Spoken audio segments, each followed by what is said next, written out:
About 35 years ago, I got obsessed with a simple question.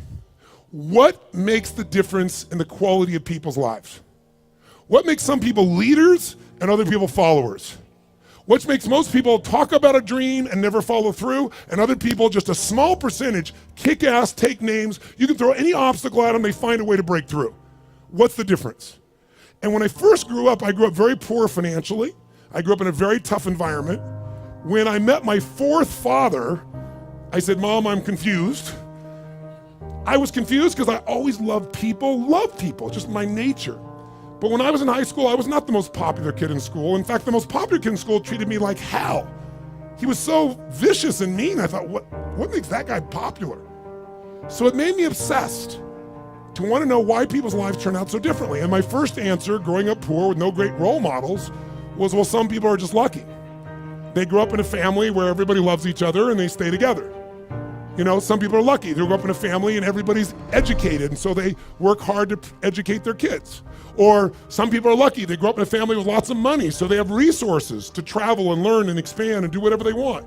And as much as I wanted to believe that story, that some people are just lucky, that they had a better family, when you pay attention and you're even slightly honest with yourself, that story doesn't hold up, does it? Because when you look around, what happens to people that were truly given everything and they don't have to work for it? What happens to the person who's born and they got total love and support from their family? They have total financial abundance. They don't have to worry about it whatsoever. They got all the great education.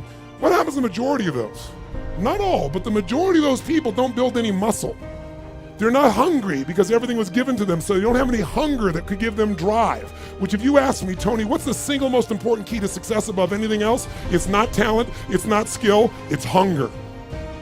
If you get enough hunger going in you for an answer, you'll find the answer. If you get a hunger enough inside of you that says, I gotta take things to a next level, I gotta achieve, I gotta make a difference, I gotta expand, you will find the answer. People's intelligence will expand if they got enough hunger. But if you got everything and you're not hungry, you're not gonna have much. Look at the pathetic people you read about in the rag newspapers who were given everything. And as a result, what do you find out? The majority of people that are given everything, you find them living in rehab. They've been getting everything else and they're going in and out of rehab for drugs or alcohol or something else. And then you find these people that life seems to have stepped on. You know the kind of people I'm talking about? Life has kicked them in the face. They've experienced tremendous injustice. Nothing has been fair to them. They've been abused mentally, emotionally, sexually, spiritually, whatever. And very often, those are the very people that most of us are inspired by, who achieve levels that most people never dream about and who touch society. For example, what would you guess would be the future for a child if I described their background? Because most people think biography is destiny. What you've been through determines who you are. And most of us, if we're not succeeding, can tell everybody the stories of why we're in that place. But it's much more fun to tell people where you are today in spite of what happened in your life. That's a much more interesting story, isn't it? But if you look around, what if a person's story is this? True story. A person's born and their father's not there as a baby. Their father left before they got there. Their mother is going to raise them and their mother's 13. A child being raised by a child. If that's all I told you, what would you predict the future of this child would be good? Real positive, uplifting, expansive, powerful, influential, or concerning? Concerning. What if I said this 13-year-old mother didn't know what to do with this baby and was overwhelmed, so she gave the baby most of the time to her grandma, who had lots to deal with? And what if I told you, with grandma not noticing, before this child was 13, she was sexually abused more than 3 times by different people in family and friends? Now, a little baby being abused, a child being abused. What's the future? Doesn't look too bright, does it? What if I told you at 13, when the baby turned 13, this baby became exactly like her mother and became pregnant as well? Followed exactly in her mother's footsteps. What if I told you at 13, when the baby arrived, the baby was stillborn? The baby died at birth. What would that do to an adult mom having a baby, much less a 13-year-old child?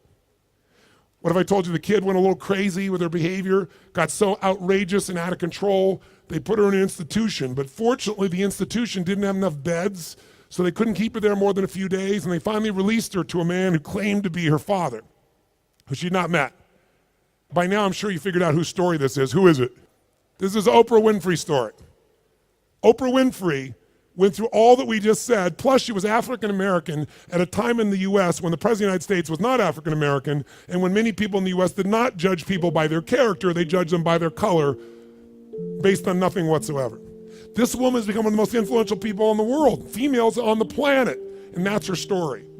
So the reason is, whatever story you're being told about the economy, whatever story you're being told around you, you have to be so aware not to buy into a limiting story. Either someone else telling you that or you telling yourself that.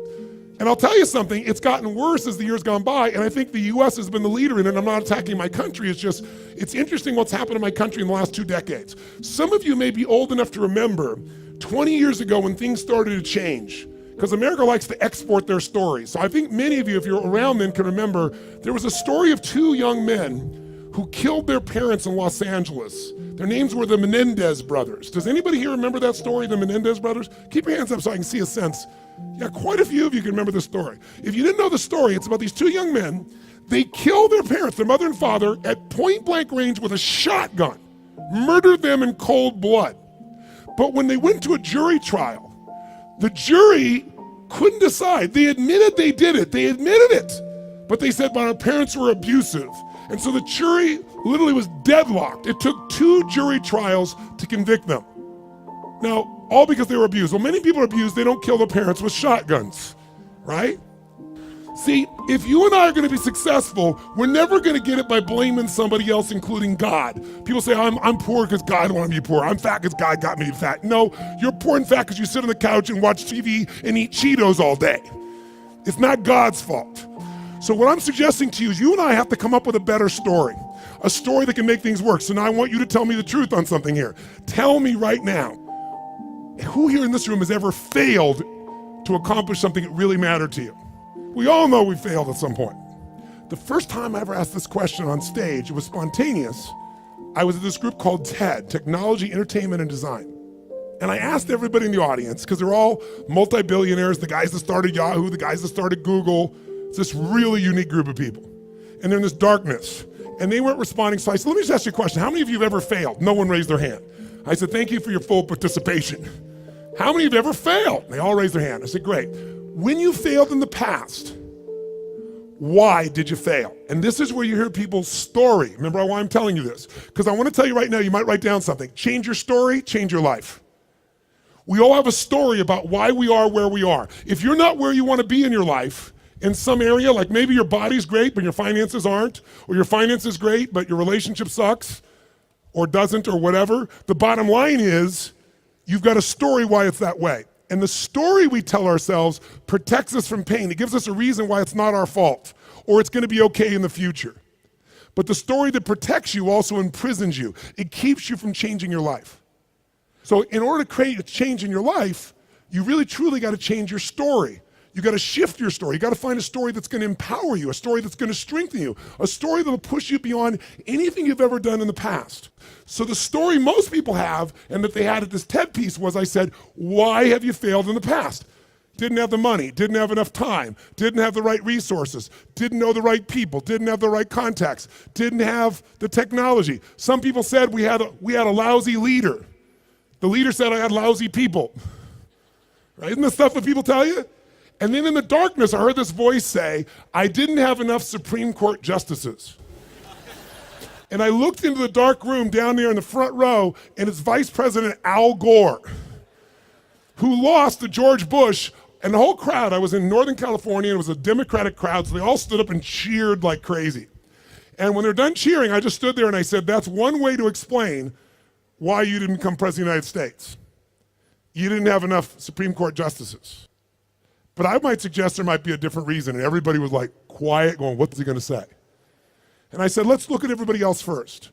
Those of you who told me you don't have the money, you don't have the time, you don't have the education, you didn't have the right people, didn't have the right skills, didn't have the right technology, you didn't have the right Supreme Court justices, or enough of them. I would submit to you, you've all told me the reason you failed is you didn't have the resources.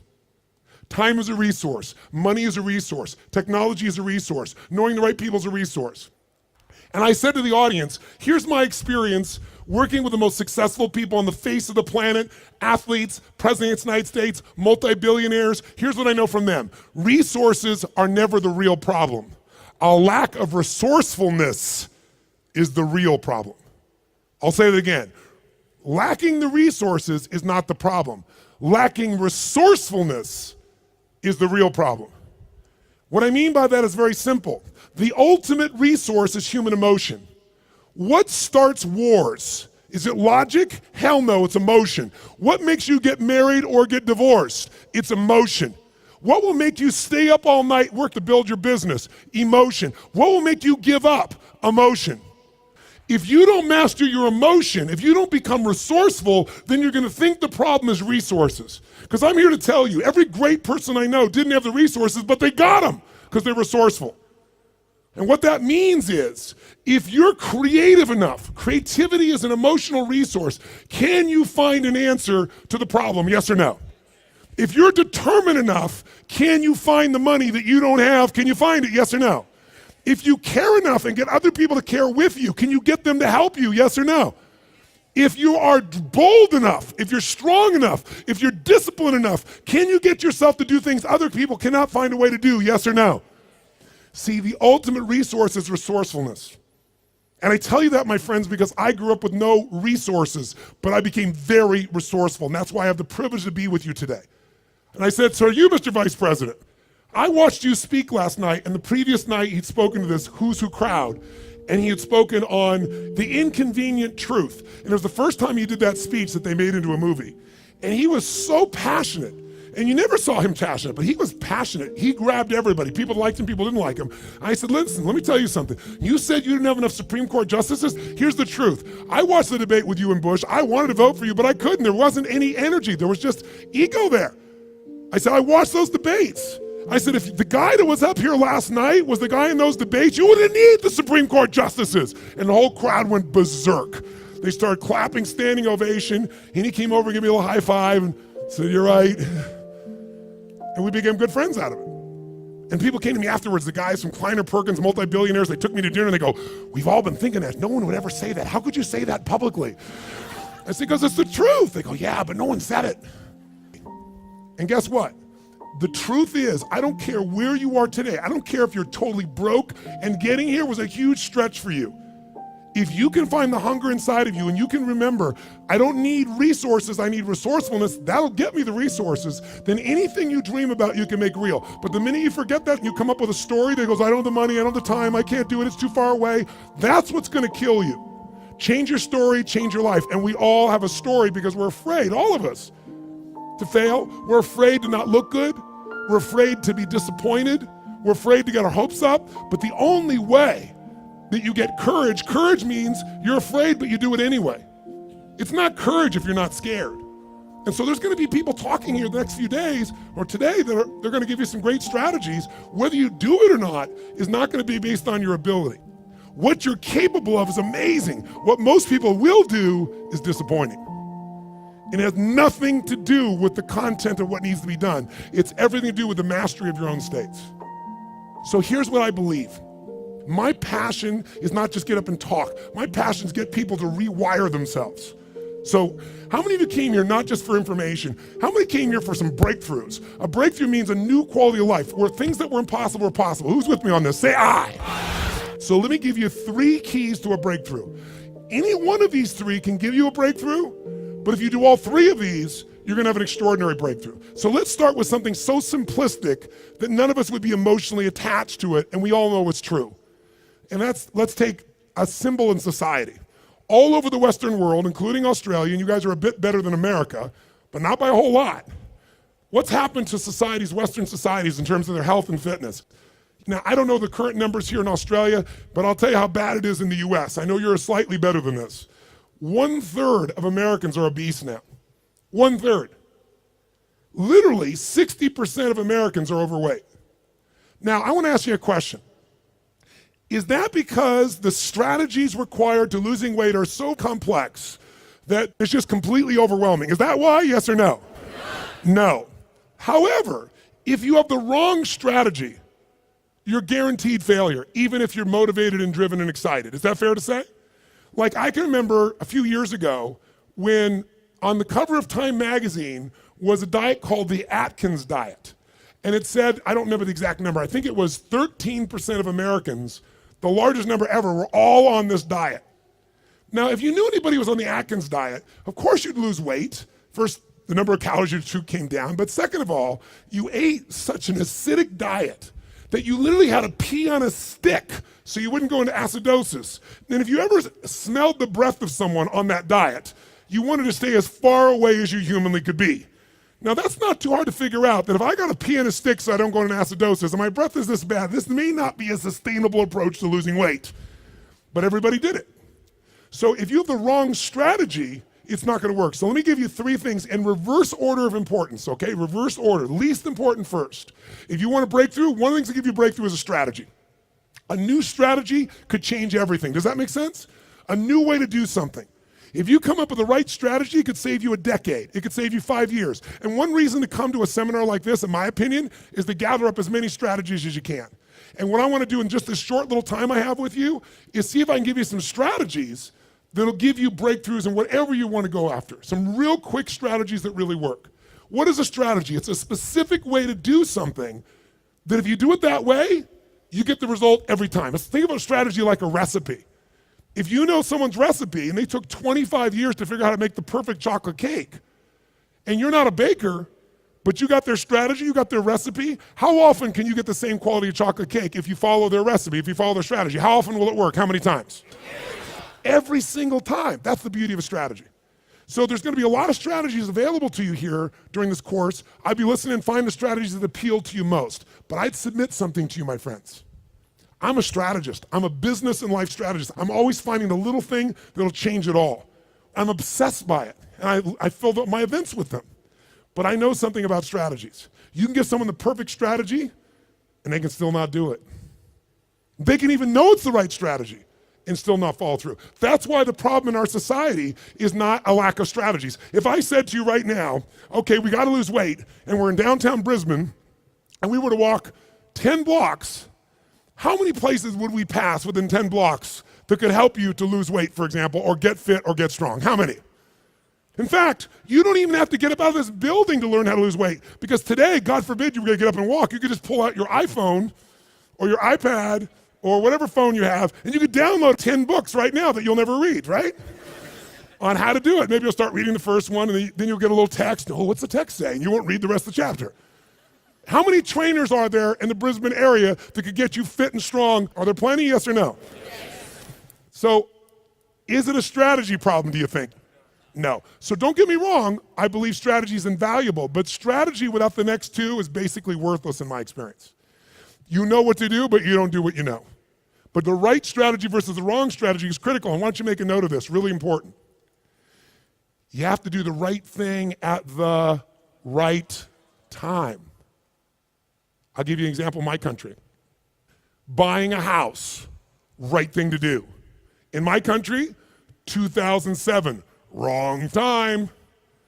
If you bought a house in the United States in 2007, right now, you're upside down anywhere from 30 to 70%. 70. In places like Las Vegas, they're down 70%. I have a friend that had a $10 million home just sold for $3 million. That's why, my friends, I'm a student of seasons. That's why you have to understand and become so incredibly bright and aware as to what's really going on. So when someone tells you the strategy, you go, is that really right now? Because they'll show you a strategy that worked. The question is it working now? You want someone who's done it and is doing it. People go all the time and they go see someone, let's say a really nice stockbroker who then tells them what to do with their finances, but you got more money than he does. That ought to be a clue he's not the person to talk to. People go to psychiatrists all the time that are taking antidepressants for their depression, and they wonder why they don't get better. I mean, we're weird this way. I'm telling you, if you're gonna get a strategy, you better get somebody who's doing it, someone who's getting results. Now, strategy isn't critically important. Even though I beat up on it, is it still a huge advantage with the right strategy, yes or no? Yes. So what's the second thing? The second element, though, that affects whether you're gonna use the strategy or not is the story you tell yourself. Does that make sense? Because if your story is, I'm big boned, or I've tried what? I've tried what? Everything. If you tried everything, you'd have the answer. Right? But when people say I tried everything, what does that do? It makes your brain go, see, I've tried everything. There's no reason to try anymore. It's not my fault. I'm just big boned. I just have low metabolism. right? It's just, I've always been this way. And by the way, people's stories are often true, but they're not effective. It may be true that you have low metabolism. It may be true that you're big bone, but that's not why you're fat. It's because you're doing nothing to change your metabolism. Make sense? Or I don't have a relationship with a great man or great woman because all the good ones are gone. Or they're gay and I'm not, or I'm gay and they're not, something of that nature, right? Isn't that a common story people tell themselves? And what does the story do? It kills your hunger, it kills your drive, it gives you a reason not to face the discomfort. We've all lived in a society that has trained us since we're this tall now. Most of you, by the time you're 21, saw 2 million commercials and had to instantly get out of pain. Instantly out of pain. You know what the problem with getting out of pain is? It takes away the purpose of drive. How many of you know somebody who takes antidepressants right now and they're still depressed? That's because they have the same story. Even though they changed their biochemistry, the same story brings them to that lousy place. If your story is, I don't have the resources, that story is gonna kill your future. If your story is, I can get any resource I want, if I find a way to add enough what? Value to other people's lives, then you can get the resources. It's so amazing. I don't know, because in Australia, you don't have a lot of places to go. I know there's a few, but how many of you in this room ski or snowboard? In skiing or snowboarding, if you take up the sport and you get on a really vicious hill, what they call a black diamond hill, there's edges where if you don't stop, you go to the edge and you'll die. And what happens is when you're brand new and you're starting to skid out of control, most people slam themselves on the ground and try to hang on to the hill for dear life.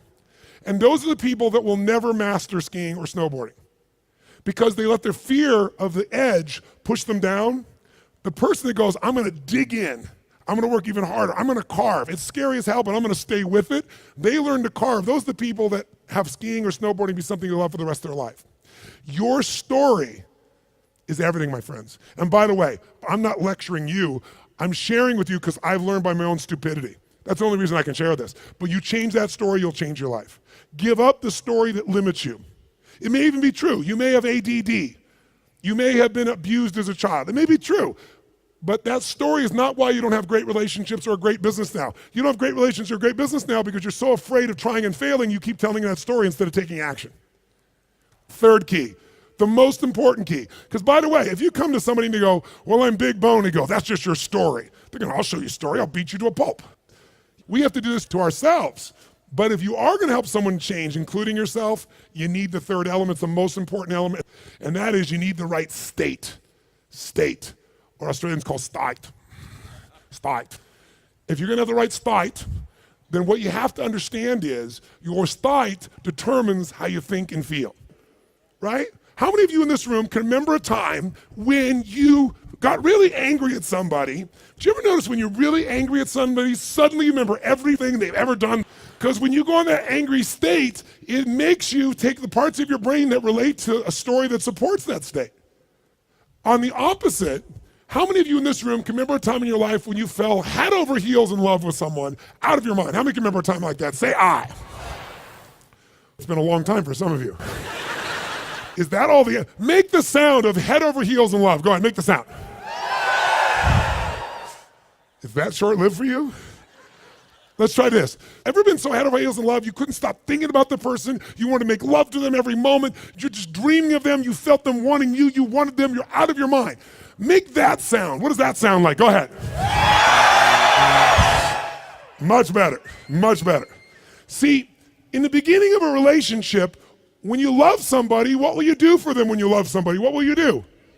Anything. If they say, would you take out the trash? You go, take out the trash. Right? But after 7 weeks, 7 months, or 7 years, or 70 years, somewhere in that range, something clicks different in you and they go, could you take out the trash? You go, what do I look like, your janitor? And they go, I don't know what it is. We used to have so much passion. Where did it go? I'll give you a clue, write this down. If you do what you did in the beginning of the relationship, in the end of the relationship, there won't be an end. If you do what you did in the beginning of the relationship, in the end of the relationship, then there won't be an end. How long have you two been together? A year. 20 years from now, there'll be no worries for you two. He's got his arm around her. They're snuggling, they're connected. They're in the middle of the seminar learning and they're totally connected. Do what you did in the beginning of the relationship, at the end of the relationship, there won't be an end. It's so simple. That's the difference in state, isn't it? Because when you go in a different state, you come up with a different story about your partner and then you use different strategies that aren't very good. If you're in a great state, great story, great strategies, you tend to maximize. Is this helpful? So tell me, which one of the three here do you think is the one that can screw things up the fastest and can mess things up the most? Which one of these three? Tell me. Story is the one that will sustain the problem. The one that can change everything the fastest is the state. The strategy is useful, don't get me wrong. I live for them. I mean, I can tell you some strategies in business. I've taken companies, I buy them for next to nothing and turn them around, make millions of dollars, just using a couple of little strategies. Some of you will come to my business mastery program, you'll see. I tell people on day one of my business mastery, you come, if today, the first day is not worth a minimum of $1 million to you, day one, $1 million minimum, then I'll give you all your money back, plus you get to keep everything got on day one. It's only a 4-day program. My clients are like multi-billion-dollar companies. We've helped turn around HomeX, the largest home builder, to give you an idea, in Mexico. They credit us in the last 2 years to $750 million of increases from what I did with them.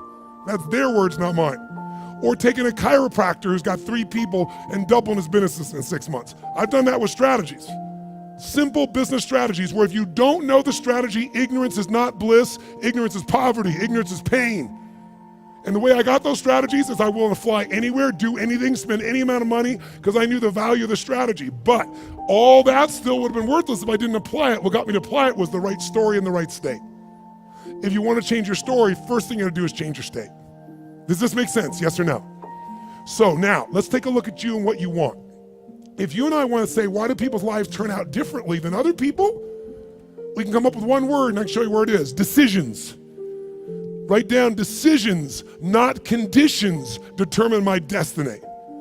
Decisions, not conditions, determine my destiny. If you look at your life and you look back on it over the last 10 or 15 years, I'd be willing to bet there have been some decisions that if you would have made a different decision, your life would be radically different today. Your relationships or your income or your happiness or your body weight. Everybody's got a story about how the condition affected them. But I can take you 2 people that went through the same conditions, and one person comes back from war and they kill themselves or other people, and somebody else comes back and they spend all their life working for peace. I can find 2 people that were abused as a child. One of them lives totally inside themselves, feeling sorry for themselves. The other one becomes somebody who has an incredibly passionate relationship because they're never gonna let anybody hurt who they love. Same conditions, different decisions. So when the economy that you're going through right now, it doesn't matter what the season of your economy is. What matters is the decisions you're gonna make. And let me give you the 3 decisions you're making every moment you're alive, including in this moment. And you see if it's true or not. First decision you're making right now, in this moment, every moment of your life, is what to focus on. What to focus on totally affects your life. Think about it. Whatever you focus on, you're gonna feel, even if it's not true. If you're focusing on, oh my God, you know, the economy's gonna go to hell, when you focus on like that, you're gonna feel like hell, and your decisions are gonna be hang on to what you got. If you're focusing on, everybody's scared to death, this is a perfect time for me to find an ultimate advantage, because during times of maximum pessimism is when you can do the best. If that's your focus, you're gonna find a different set of opportunities. Focus equals feeling, focus equals direction, focus shapes everything. What's the problem though? Most of us don't control our focus, we let the world around us do it, don't we? If you're gonna turn on the television set, tell me something. What does the news always try to do to get our attention? Tell us what's rosy and beautiful and magnificent? No, or find something that will jolt us. Which one? Jolt us. In the old days, today the news is in your pocket, right? It comes to you through your Twitter feed. It comes to you by being fed to, you know, for example, by text by friends or whatever. The news follows us. But to get our attention in a world where everyone's fighting for our attention, they're looking for a story to jolt you. In the old days, before you had news in your pocket, you walked by a newspaper stand, and if it said something like, headline at the top said, great weather this weekend, what did you do? Smiled, that's cool. Did you buy the paper? No, I'm not gonna buy the paper, great weather, I know what I need to know. But if the headline says, big storm coming, what happened? Boom, some money went in that sucker, you pulled out, you need to know more. So the news is so competitive today, 24/7, there's not enough news. They've got to constantly play this game. So if you don't take control of your focus, the world will do it for you. If you want to feel good about something, what kind of news? What if there was a movie, and you went to the movie, and here's the beginning of the movie. The main protagonist, the main character, is cool, having a great time, physically healthy, strong, happy, great family, great finances, great everything. That's how it starts, okay? Second part of the movie, still good. Third part of the movie, phenomenal. End of the movie, everything's cool. Who's gonna go to that movie? What are they gonna say? That movie's the most boring what? Movie on the planet. So you and I, if we don't take control of our own focus, we let the environment do it for us because they're always looking to get your attention. Film at 11, your child could die by drinking the natural water here coming out of this area. And when you get to the story, it's never quite the story, but they use that headline to get you. There are headlines in your own life too, though, aren't there? Headlines we use on ourselves. If you want to change your life, change your focus. I'll give you 3 examples real quick. Everyone has a pattern of focus. It's not what you focus on in the moment that affects you. It's what you focus on regularly. So for example, do you tend to focus, personally you, on what you can control or what you can't control? Those of you focus on what you can control tend to feel more in charge of life. Those that focus on what you can't control, by the way, is there plenty of stuff we can't control in this world, yes or no? Tons. And if you focus on it, you will be depressed. Depressed people constantly focus on what they can't control. Second, and it doesn't matter what drugs you take, if you keep focusing on what you can't control, you're gonna get depressed if we add 2 more. Here's another pattern. Do you tend to focus on what you have or what's missing in your life? The tendency today is what's missing, and sometimes we make up what's missing. If you focus on what you have, when you're focused on what you're grateful for, how does your life feel? When you start thinking, oh my God, look at how I'm living. I mean, the worst Australian person who's having the worst, toughest time is having a better time than 90%, I should say more like 80% of the planet. Because about 80% of the planet lives on $2 a day. Most of us, our worst nightmare is somebody else in the world's greatest dream. But if we don't focus on what we have, and we focus on what we're missing, you're gonna feel like hell. And don't get me wrong, sometimes focusing on what you're missing will give you some drive. Cool, but you just gotta balance it out. People are depressed, always focus on what they can't control, always focus on what's missing, and here's the third one they have, third one. And by the way, most of you have one of these, maybe 2, not all 3. If you have all 3, I know you get depressed pretty easily, okay? Third one, do you intend to focus on the future, the present, or the past? Now, we all do all 3, right? But which one do you tend to put more focus on, the future, the present, or the past? What is it for you? Just say it out loud, quick. Future. Now, in this room, you hear a lot of the future, which in my country is called future. And most of you came here because you're interested in the future, aren't you? Isn't that why you came here? That gives you an advantage, doesn't it? Because most people tend to look at the past. If you're focused on the past, since you can't control it, it's gonna probably, many times, lower your energy or even depress you. If you focus on the present, you'll probably be happier because the present moment's got more to it. A great business person looks at the future and the present, back and forth. A great happy human being tends to live in the present. A miserable human being tends to live in the past. Now, there's some exceptions. If your past is the best part of your life, you might want to spend more time there. But the problem is, if you're trying to drive yourself into the future and you're using a rear view mirror called the past, what's gonna happen, my friends? Tell me what's gonna happen. You're gonna crash. You're not gonna go backwards, you're gonna crash. Make sense? So these are just 3. I could give you so many more, and if you decide to come to the seminar, we're not just gonna tell you this, we're gonna work on it, but I wanna at least make you aware of it. So if you catch yourself focusing on what you can't control, go, okay, of course I can't control this, but this is what I am in charge of. This is what I can control. I'm missing this, that may be true, but here's what I do have. That will shift your state, which will then allow you to come up with a better what? Story, which will then get you to possibly be able to use a better strategy. Here's the second decision you're making right now as you're sitting here. Second decision, as soon as you focus on something, you now have to give it a meaning. What does this mean? What does this mean? So for example, is this problem in your life a problem? Is it God punishing you? Would it feel different than if you said I have a problem versus God's punishing me? Or is it a challenge? Or what if it was a gift? What if this problem was truly a gift? Would it change how you felt, the state you're in, the strategy you would find, versus if you thought this was a curse? You better believe it. And every moment we're making decisions once we focus on something, on what it means. Were you just humiliating me? Were you teasing me? or you're challenging me. Whichever one you come up with is going to change a very different relationship between you and I. And it's all what you make up in your head, the meaning you give it. Is this the end or the beginning? If you think this is the end of a relationship, are you going to treat the person the same way as if you think it's the beginning of a relationship? Yes or no? If you think this is the end of your career, the end of opportunities to invest versus the beginning of them, then your whole experience is different. If your economy really were to take a huge explosion and take a huge drop down, it would be one of the greatest opportunities of your life. The fact that it's no longer growing geometrically is an advantage to you, if you understand that. Because by the way, you make more money when things burn down than when they grow because they burn down faster. It takes years to build the towers in New York. Burn them down in a couple hours. And if you're smart, you can know how to do well no matter what the economy is doing. That's really the skill set you gotta master. But none of that will you get to unless you can come up with an empowering meaning from the situation. That's what makes somebody successful. What makes Oprah Oprah is she focused on what she could control. Oprah focused on what was possible, what was in the future, and how she could do something right now to make it happen. Oprah mastered meaning. She didn't say, I'm African American, I'm poor and I'm broke and I have no resources. She goes, I'm a tower of power and I'm gonna find a way to make this world change. Those belief systems got her, those states and beliefs, to the strategies that made her Oprah. Make sense? So, the piece here is meaning. What does it mean? And then the third decision you're making right now, and again, when I say you're making it, be honest. You may not be making these decisions consciously. They may be being made in your unconscious just habitually because you're not paying attention. That's why you and I want to change our life. We got to wake up. So we decide what we focus on, we decide what things mean, and then the third decision, we decide what to do. What to do. Do I quit or move forward? Do I go interview this person and figure out what they know, or do I just go home and have lunch? Do I enroll in this course so I keep growing, or do I go home and say, let's just see how I do?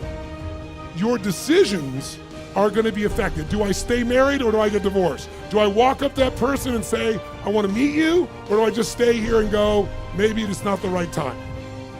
Your decisions of what to do are powerfully shaped by the emotions you're feeling, and the emotions came from the meaning. The Tony Robbins podcast is directed by Tony Robbins and hosted by Anna Yord. Carrie Song is our executive producer.